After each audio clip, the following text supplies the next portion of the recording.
Sebelum mulai, jangan lupa cuci tangan terlebih dahulu ya.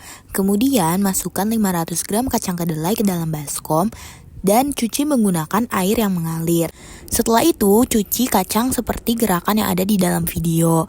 Kemudian dibilas dan lakukan gerakan itu sebanyak 3-4 kali. Tentunya semakin banyak pasti hasil lebih bersih. Tahap selanjutnya, masukkan kacang yang sudah bersih ke dalam panci ataupun wajan.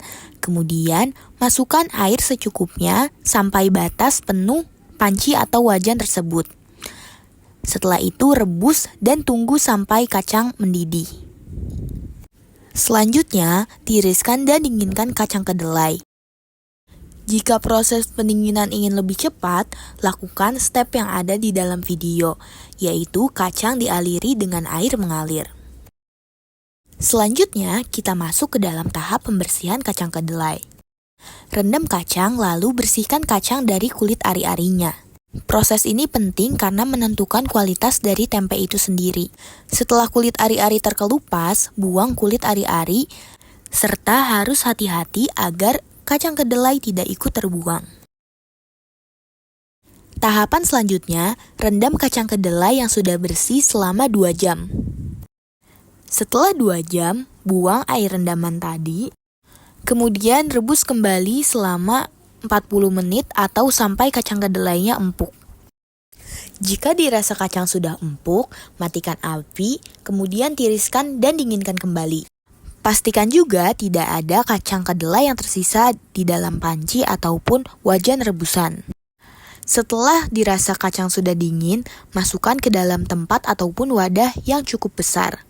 Di tempat kecil, masukkan 1 sendok makan tepung beras dan 2 sendok teh ragi tempe. Lalu aduk keduanya sampai tercampur rata.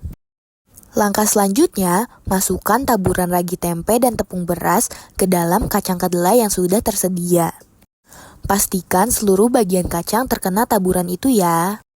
Kemudian aduk semuanya hingga benar-benar merata.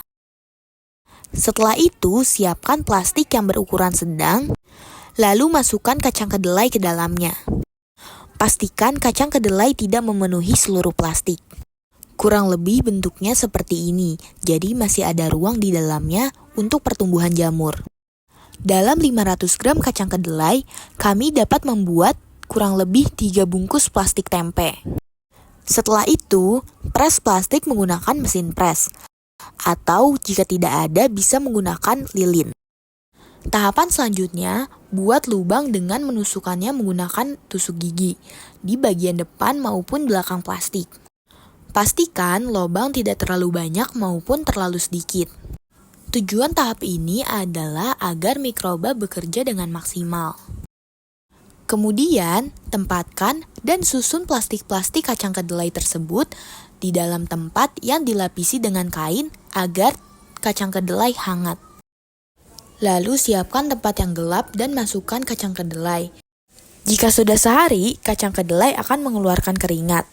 Itu saatnya kita untuk membuka penutup kainnya dan taruh kacang kedelai di suhu ruang. Ini adalah contoh tempe yang berhasil, warnanya putih dan bersih. Dan ini adalah contoh tempe yang gagal.